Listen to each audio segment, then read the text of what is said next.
Testing.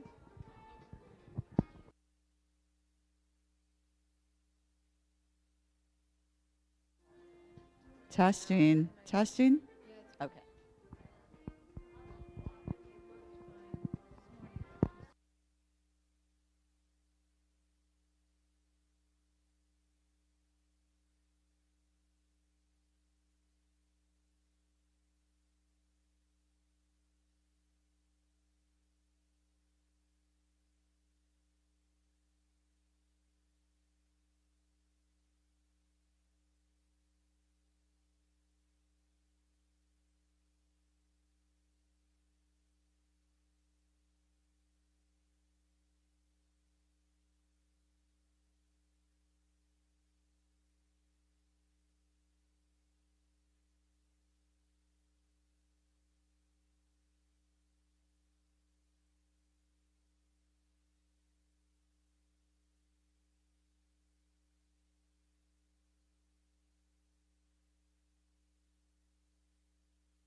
Testing.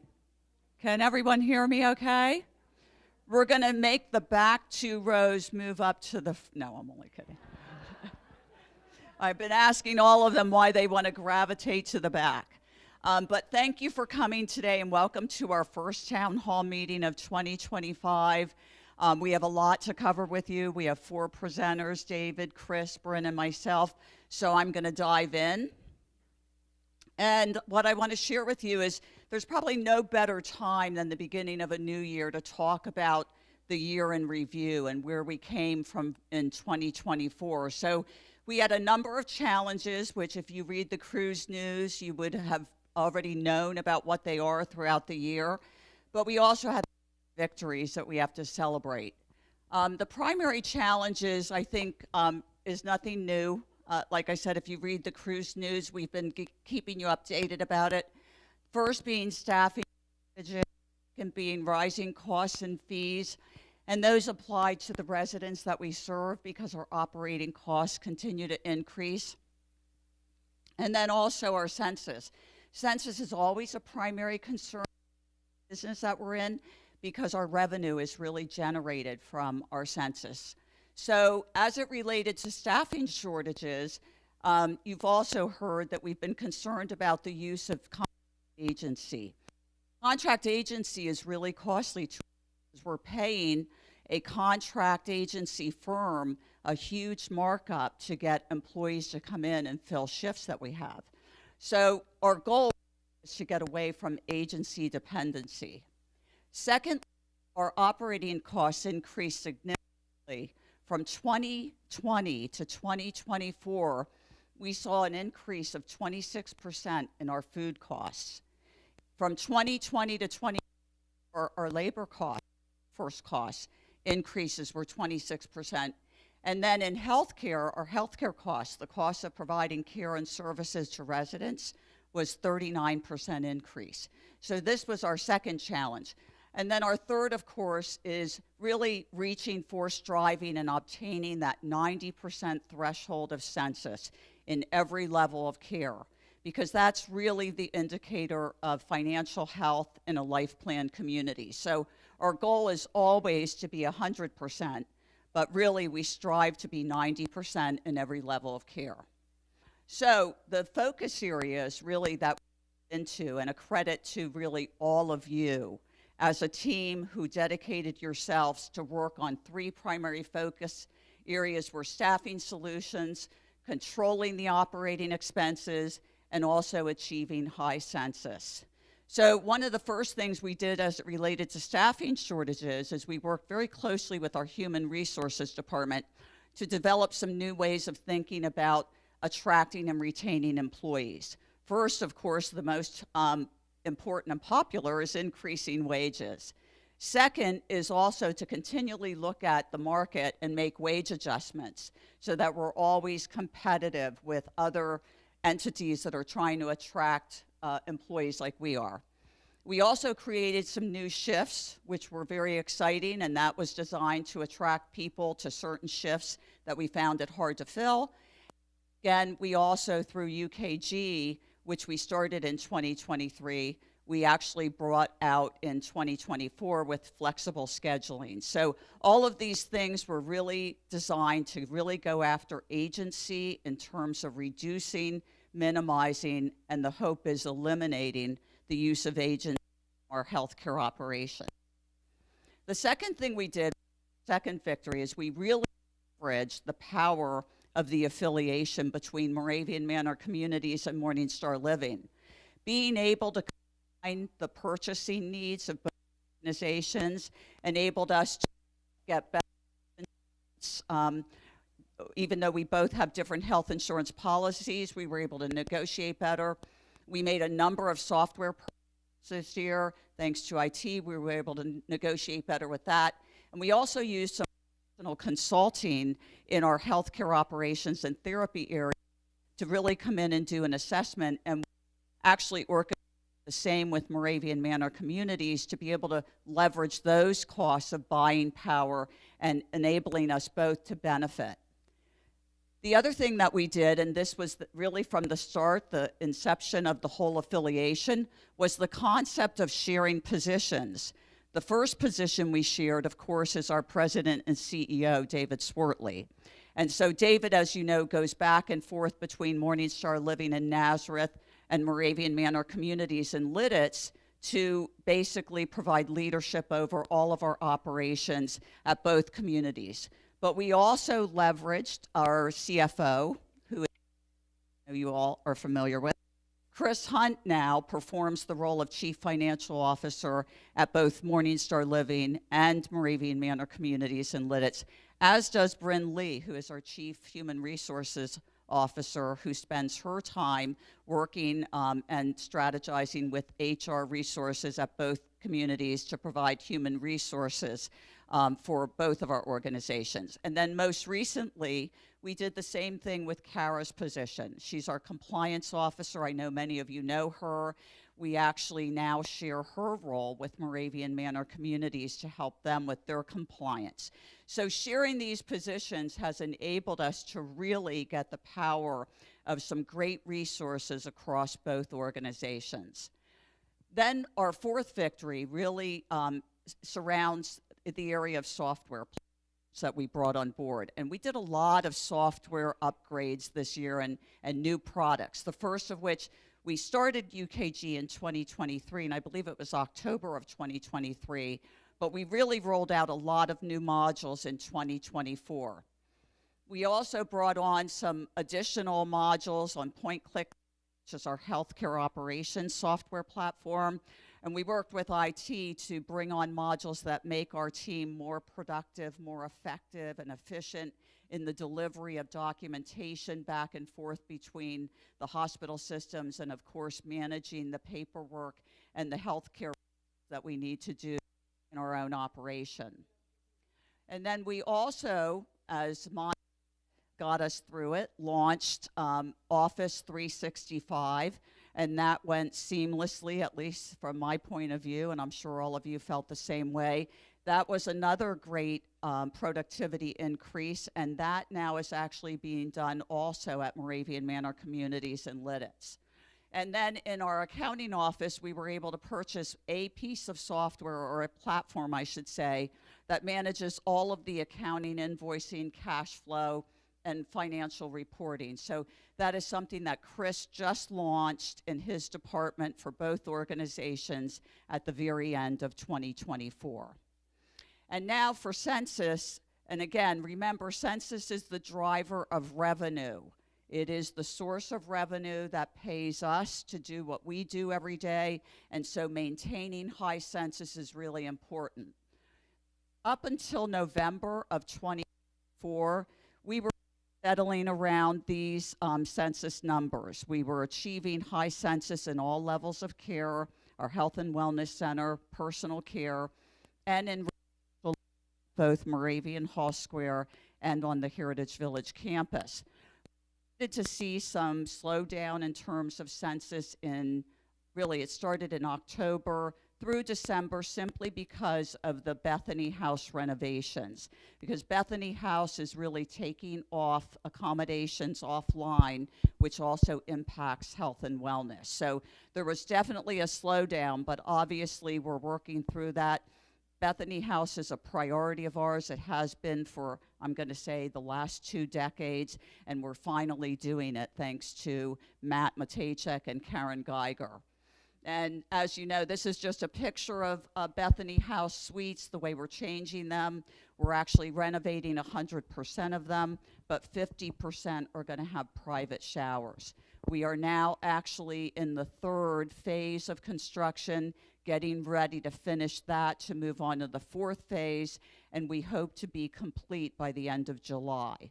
We then will have some punch list items that we'll have to go through during the month of August, but by September, we should be totally finished with all of the renovations, including the common areas. And then the final phase, or the final stretch, of Heritage Village. This has been a project that has been going on since I just learned the other night at some activity that our Heritage Village project team had, that some of the people involved in Heritage Village have been working on it since 2007. We got our permits and approvals in 2014. We had to start pre-selling the accommodations at Heritage Village, which is a 50-acre site.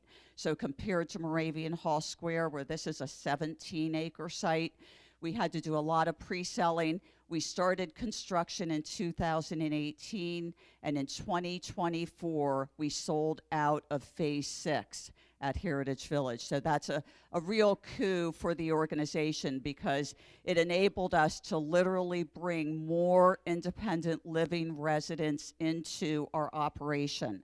And the reason why that is so important is because we have so many healthcare accommodations that we cannot keep them filled with our own resident population. And so building Heritage Village is getting us closer to that. But believe it or not, we still, even when the last resident moves in Heritage Village, we still will be about 200 independent living accommodations short of our ability to keep our accommodations and healthcare filled. Hard to believe, isn't it? And then, of course, we had a great senior solution. When we acquired Senior Solutions in 2012, our goal was really to break even, because it's a very tough business to operate. We really wanted to serve the residents of our communities with in-home care services to help them age in place. And so year after year, we really struggled to not operate ed. And this year was the first year that they achieved it in 2024. And they did that through some masterful thinking about how they buy their insurance. Chris Hunt worked with Kelly Wilson, our executive director of Senior Solutions, to negotiate insurance better. Also, were able to increase the number of visits and billable hours. And so they ended November with a profit $5,600. So they were really, really excited about that. And it really is something that we have to continue year after year to make that business profitable. And then, of course, the Morningstar Living Foundation, which, as you know, is our fundraising arm of the organization, had many great events in 2024, but none as successful, really, as the Harvest of Friends, which set a record rating $80,000 of funds for residents who exhaust their financial resources for no reason of their own. They outlive their assets, and the Good Samaritan Fund is what pays for their continued residency here. And that's how we can tell residents that they will never have to leave once they move here. We also had another victory, number 10, and that was the implementation and the launch of PTO. Okay, so that came very late in the year, but we're in it now. We're doing it in UKG, and it gives us all control and flexibility over our time out of the office. So where you used to have a bucket for sick time, a bucket for vacation time, now you're in control of the bucket of PTO. And then basically, Victory 11 speaks to the number of recognitions and awards that we received. These are tremendously important to our organization. It speaks to our brand of being a quality, high standard, excellent organization, and we did receive a 5-star rating from CMS, Centers for Medicare and Medicaid. We also received a short-term rehabilitation designation as a best nursing home. Had been receiving that, I'm going to say, for the last 10 years, but we also received this year a best nursing home for long-term care for 2025. So kudos to Health and Wellness for making that happen. I think you all know that we're very much government regulated. It's really a challenge to achieve these results, but they did it. And then on top of that, a new category in Newsweek's recognition program was recognizing nursing homes that have fewer than 100 beds, which then puts us into the qualification for that. And not only were we named a best nursing home, we were named the best nursing home in the state of Pennsylvania. So that is something that is just a tremendous achievement. And of course, not at Galilee House at Moravian Hall Square, they go through a process every year to our certification, which is our designation of excellence from the Alzheimer's Foundation of America. They did it, they made it, and we received that recognition and award as well. And then let us not forget how we started here 24 when Leading Age, which is our industry association, recognized Charles Hildenbrandt as Caregiver of the Year in the state of Pennsylvania. So we've had a lot of exciting things happen in 2024. We had our challenges, we focused on them, but because of your hard work and dedication and commitment to Morningstar Living and our residents, we actually had many, many more victories that outweighed the challenges we had. So I'm going to turn things over to Chris Hunt now, who's going to give you the prospectus on finances.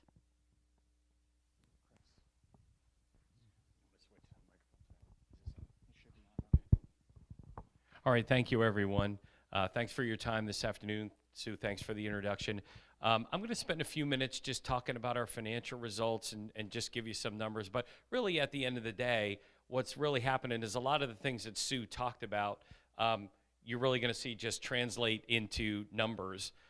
You know, it's kind of like all of the things we do and all the things Sue talks about translates into numbers. Numbers don't translate into something else. So I think it's just another example of how well we've done this year. So these are our financial results through the first 11 months of November. This is everybody on the Morningstar side. So it's Morningstar Living, what we're all in, our foundation, as well as Senior Solutions all combined.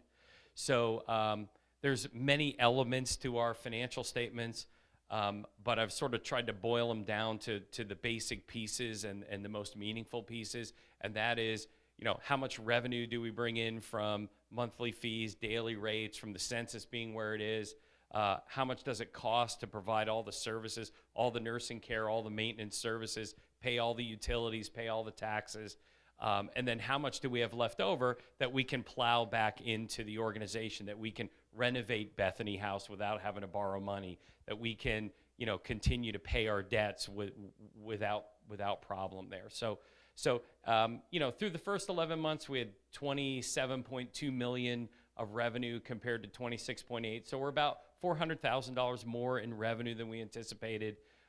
In terms of expenses, $25.6 million compared to budget of 26. So we're about $700,000 under. There's kind of two things driving that. Some of the staffing efficiencies that Sue talked about, you know, we've been able to save money there. We've had some positions that are open that we'll eventually fill, but that's generating some savings. And we're self-insured. I don't know how many people have heard me talk about that. We're self-insured for our health insurance.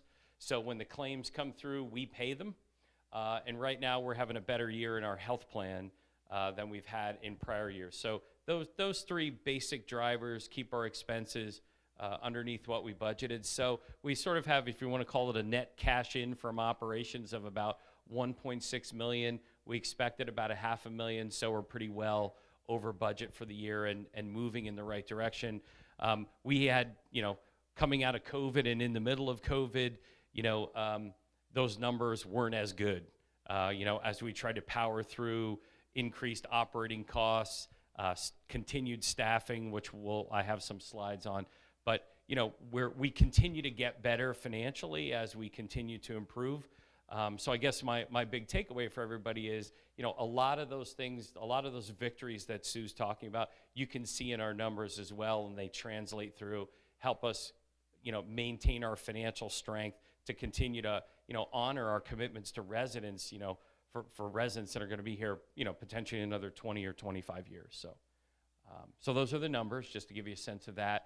Again, Sue talked about census, and that drives our revenue. So I think it's good to be mindful of where our census is and how important that is. So the next series of slides just sort of gives you a 12-month rolling presentation of what our census looks like. So in the nursing home, we work with about 59 beds. You can see we've been as high as 57.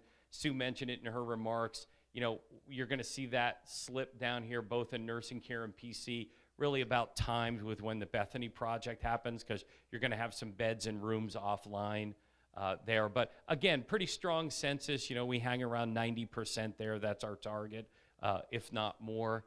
Where we don't have our own residents in these beds, we have people in for short-term rehab and such to fill the beds. On the personal care side, between all three levels of personal care, Bethany, Galilee, Morningstar Hall, we operate with 86 beds. Again, down here you can kind of see good, strong occupancy, dips a little bit here, really for two reasons. One, the impact of the Bethany House renovation, and two, personal care, to me is kind of interesting because people want to stay in their apartments longer and longer and longer and longer. So sometimes where they would have gone to personal care in the past, they go right to nursing care, or they go to personal care for a little bit, they're not there that long, and then they go to nursing care. So PC over the years will bounce around, but pretty strong census there, given that we had some units offline for Bethany House. Here on the Moravian Hall Square campus in independent living, we have 130 units. So that is all the units in this building, the 4 townstones and the 2 cottages here. Again, you see our census ranges somewhere around 120 to 118 units. That puts us in about a 90% range. We get entrance fees when people move into independent living. They're vital to our cash flow. So it's always good, to have units that are open because it gives new residents choices. So, staying around 90, 92%, is pretty good for us. Keeps monthly fees in, but it also gives choices for new residents in terms of units to move into. And then I move forward here to Heritage Village. Again, really strong occupancy at Heritage Village because we continue to pre-sell units. So as these units come on, what you're seeing is fill up into phases 4, phase 5. Units will continue to fill up. Once we're all built out up there, as Sue mentioned, we'll have 126 units. So we've basically doubled the size of independent living so that we can continue to leverage all of those beds we have in healthcare and PC with the goal of more of those beds being filled with residents of our own from residential living, less turnover of beds and stuff from the outside. So again, continue to fill up the Heritage Village. That's good for us financially, and it allows us to serve more people along the way. Last thing would be contract agency. I know we've put some of these in the cruise news so that we can see what our numbers are. As Sue mentioned, we've had a particular focus on trying to reduce agency costs. Now, we've had a little bounce back here in certain channels here, but overall, you can see if you kind of look at this average line, thanks to the beauty of Excel, this average line, you can see, our agency usage in general, is sloping down. We had a big slope here and then a couple of ups here at year end, but a continued focus to kind of reduce our reliance on agency, but generally speaking, sort of a downward trend line. So the more we can continue to reduce that, the better the care we can provide to people with our own folks and whatnot, better for us financially and better for us, for the residents as well. So that's the last of my spiel, so I'll turn it over to Bryn. All right. All right, so if everyone remembers, we participated in a short engagement survey that was conducted last summer of 24. Does everyone remember that? So we had about 40% of our staff participated, and that was done specifically to guide our strategic plan for Unitas, which of course impacts both Morningstar Living and Moravian Manor communities. So your feedback was very, very important as we determine the direction of our organization. So I'm here just to share those highlights with you today. So the overall feedback was that the majority of our staff said they were drawn to their job because of the company's reputation, and they stay because of the mission, people, culture, and leadership. And the 3 words that describe Morningstar Living, the top 3 were caring, quality, and friendly. Can everyone agree with that still? Awesome. All right, and then our top scores. I know what is expected of me at work. I have the opportunity to do my best work every day, and my supervisor or someone at work seems to care about me as a person. Our bottom scores include, in the last week, I've received recognition for doing good work. In the last 6 months, someone has talked to me about my progress. And in the last year, I've had opportunities at work to learn and grow. So I just wanted to kind of go through some of the organizations, programs that we have that surround feeling appreciated and recognized and supported in your career path here at Morningstar. Because it's always good to remember what has been built, and then we could work on improving them. One of them is the Team Member Covenant. The Team Member Covenant was rolled out back in 2017. Does everyone remember? Anyone here or part of the covenant? Yeah, there were a number of you. This was created by our team members. In fact, Jen, weren't you on that team? Yeah. Okay, awesome. So they were the authors. We have 2 authors in the room. And I know Christine Lukowski, I don't know if you're here, but she was also in that original committee. So this group came up with the Team Member Covenant, and it did stem from another engagement survey that was conducted around that time, when we hired an outside person to help facilitate, what can we do to reduce some of these challenges that we were dealing with in the culture. So this is what they came up with, the covenant. But some of these things, it's so good for us all to remember to take the time. Do you feel recognized on in the last week? Have you felt recognized? Well, of course, we want recognition from our supervisors, but we should also be intentional with one another and letting each other know when a job is well done. So appreciating, encouraging the best in each other, celebrating accomplishments, small and large, seeking ways to praise others, and accepting and providing constructive criticism and feedback. And then, of course, GPS, when I see those bottom scores, that makes me think, whoa, is GPS really working here? Because GPS, if you remember, replaced our annual review. So we no longer rate our employees 1 through 5, right? It's not meant to be in any way punitive and critical. It is meant to build you up, shine upon your strengths, leverage your strengths to do your job well, help you feel supported, give you a path to further development. So I asked Matt recently to do a quick check company-wide how we're doing from a compliance standpoint.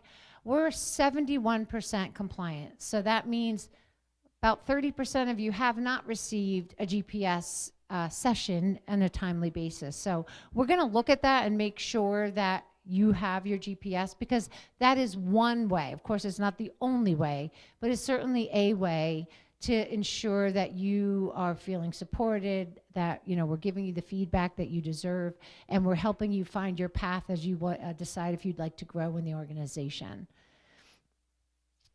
We're also going to be providing some training for our guides. So we've got a theme this year for our leadership training. It's building relationships, building you. That training is actually taking place right now at Moravian Manor. Session 2 is actually tomorrow, because we just rolled out GPS there as well. So those guides, they need some training. How do we operate in this new system where we're no longer rating our employees, but instead we're leveraging their strengths and helping them define their goals for the year. So we'll be providing that training for our guides so that you can continue to feel supported. And then it's also just good to know, probably all of you already know this, some of you have taken advantage of it, but we have an education assistance program that is funded through the foundation. So they've raised the money. So if you're looking to get, doesn't have to be your traditional degree. If you're interested in certifications or a license or a degree of some sort, we encourage you to apply for educational assistance so that we can help you develop your own skills in education. And then this was put in most recently by QAPI, our quality assurance program, to make sure we remain with quality as a top descriptor.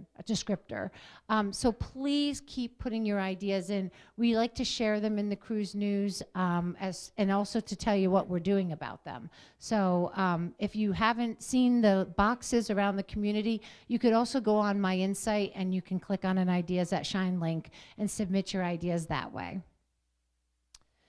And then this, we just threw this together. It's just 3 questions. If you want to scan it now, I'll leave it up for a minute. It's also going to be in the February Cruise News. It's, again, 3 questions that just speak to, what can we do to ensure you feel supported? What are you looking to do as far as growth and development? You could put your name in if you'd like, that's optional. But we just want to get a general sense, a little bit more clarification on those bottom scores so it can continue to guide us as we move forward. And then I'm so excited to tell you about Awards Day. That'll be coming up on May 14th.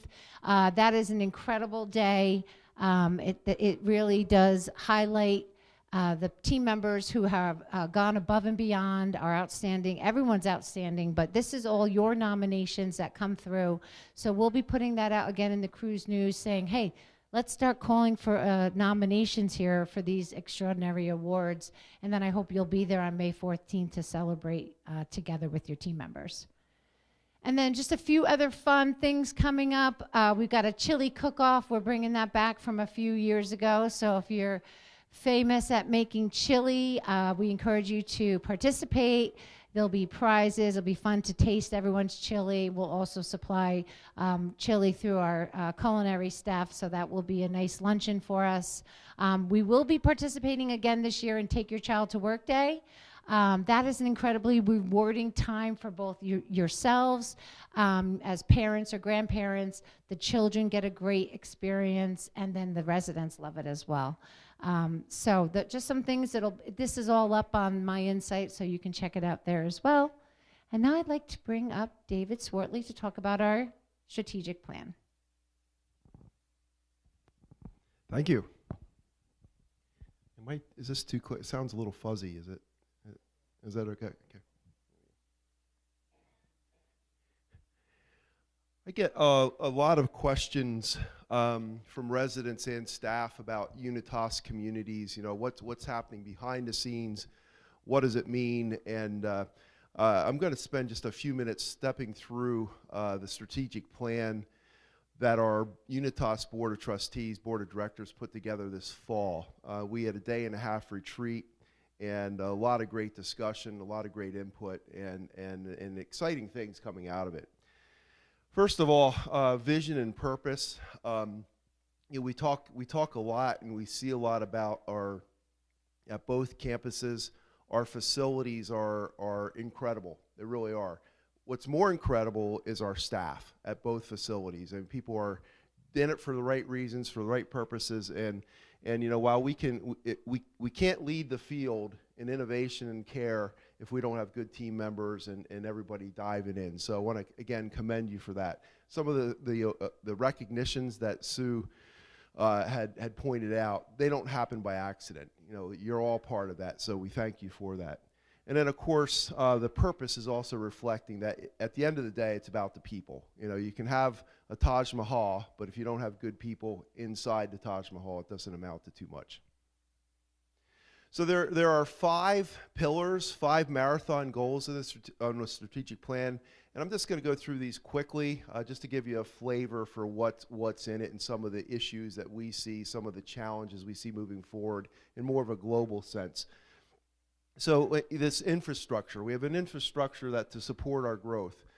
And when we say growth, the formation of Unitas communities was not intended to necessarily stop with just 2 communities. So the HR software, the finance software, all these things that we're doing behind the scenes, trying to get both Moravian Manor and Morningstar Living on the same path, when we get that up and running effectively, then we can certainly reach out to other facilities and have them join us, because we have all these systems in place. Because a lot of facilities really do struggle with the IT functions, with the finance. It's just behind the office. There's so much that happens, and we're well on our way in this part, actually. So it's fun to see. And of course, AI is the buzzword these days, artificial intelligence. It's in everything we do. A lot, if you have your cell phones, if you ask for directions, you've got Alexa sitting on your counter at home. That's really artificial intelligence, and you're going to continue to see that build and build. The second pillar, the second marathon goal, is to keep working at the staffing issue. We are a labor-intensive service area, and we must continue to be innovative, figure out ways to attract, retain. It's no big secret that we have a rapidly aging country. There's more people retiring than coming into the workforce, and we need to figure out ways to address that moving forward. We cracked the code of mid-market housing, senior housing. We're what we call a life plan community. Morningstar Living's a life plan community. Moravia Manor's a life plan community. And we have the residential living, we have the skilled nursing, personal care, assisted living, we have the whole continuum. Because of the cost that's involved with providing a whole continuum, we serve less than 5% of the age-eligible seniors in our country. So right now, it's actually a little under 3% of people that can actually move to a life plan community and experience all that. And so what we're trying to get our head around is there's going to be so many people that need services, and can we solve that? Can we get involved in more of a mid-market project somewhere? And probably won't be on this campus. I'm not sure where we'd put it, but looking for again additional growth, different ways of serving more people. This again came out in the earlier discussions, harmonizing the relationship between residential living and skilled in the care areas.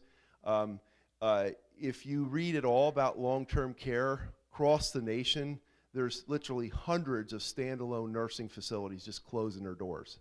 They can't operate. The regulations are too onerous, reimbursement's too low, staffing's too difficult. They can't pull it off. And so that's why the continuum for us is really, really important. But we have to still continue to figure out what's that relationship. How many beds do we need here? How many beds do we need here? And you'll see us continuing to work at that in the coming years at both campuses. In Lidditz, we actually always were very heavy with skilled nursing beds, and we have I call it brand new. It's over 10 years old, but we have a very lovely nursing wing that's totally empty. Took the beds offline because it didn't make sense to operate it any longer. We have to figure some of those things out. What do we do with that space in the future? And then the Unitas board, the branding of our Unitas board, the brand, how do we implement that into, or how does it become a more known name? What do we do with that? And that's a challenge. We have some task force that Sue's actually leading that one with a bunch of different professionals getting together and trying to drill down on that. How do we develop that brand? Another question I get fairly often is, what's going on at the other community? I get it in the Lit, it's about up here. There's a suspicion because people don't know what's going on at the other place. So I just have a couple of slides to talk a little bit about what's happening in the Lidditz. It is our 50th year in operation, so we're celebrating 50 years. We opened our doors in January of 1975. I was just an engaged high school student at the time. Things change over years. This was me almost 35 years ago. I started in 1991 as controller. And Chris asked me a really good question when he saw this picture. Yeah, this picture showed up because of our 50th anniversary. I'm like, where'd that come from? He said, what exactly are you doing there? And I don't know, but everything was paper. And this is a good example of how much has changed. So in 1991, when I started at Moravia Manor, everybody was so excited because we had just gotten our first fax machine. Okay, there were no personal computers. There were no cell phones. There was, if I left my office for lunch, if there was a telephone call, you come back. There was a while you were out, pink pad, the note, call this person back. Life has changed so much, and you hardly notice that it goes on. But I think it's reflective of the challenges that we have, because in another 35 years, things are going to look so different than they do today. So change and continuing to evolve, continuing to learn is so important for each one of us. The boards at both communities were concerned about the number of care beds we had and the diversification of revenue. So in Lidditz, we also have 2 campuses. Comparable to Heritage Village, we have Warwick Woodlands. And Warwick Woodlands is all residential living. It's a 72-acre tract, and there's 172 carriage homes that are built. There's a 54-unit apartment building. We partnered with a not-for-profit in Lancaster City and built a affordable housing apartment building. And we're just having conversations now. Chris and I are trying to figure out how to get the money to start some of these next buildings. But it's a lovely campus, like Heritage Village. I mean, there's so many similarities, and both boards were totally independent at the time, came to the same conclusions, which I think is really cool. This is an aerial shot of our Founders Campus, which would be the equivalent of Moravian Hall Square. It's about 22 acres, and we have, at this point, we have 86 skilled nursing, 36 assisted living, and 15 personal care, and we have 89 cottages and apartments on that main campus. This is just a visual of the new campus, the new apartment building that was built. It's called the Woods Apartment Building. We have a lovely Owl's Nest restaurant in here. I try to spend as much time there as I can. But this is kind of a cool shot. I thought it was a nice one to show you. And then this is this last shot, just as during the pandemic. It's not a riot, but this is the residents showing support of our team members. They had posters and stuff made, but you can see, I think almost everyone's wearing masks at that point. So, and we talked here about the Harvest of Friends. You know, the culture at both places is very similar, just a really engaging. And again, I commend all of you. I've never been more warmly welcomed in my life in my year and a half here. It's just been a great experience. We have a fall event comparable to the Harvest of Friends. It's called Engaging Community Dinner. We bring in a guest speaker. This past year, you young ones won't know this person, but this is Scott Hamilton. He was an Olympic ice skater. He was our speaker, who actually he was an excellent speaker. He spoke better than he skated almost. I think that's it, right? Thank you. All right, don't leave yet, though. I do have a couple of drawings for giant gift cards. We're going to draw 3 names. And then you're all entered to win our grand prize at the end of the day, which is an Apple Watch.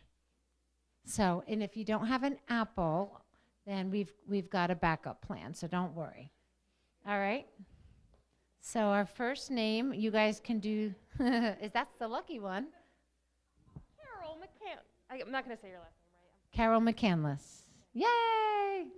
All right.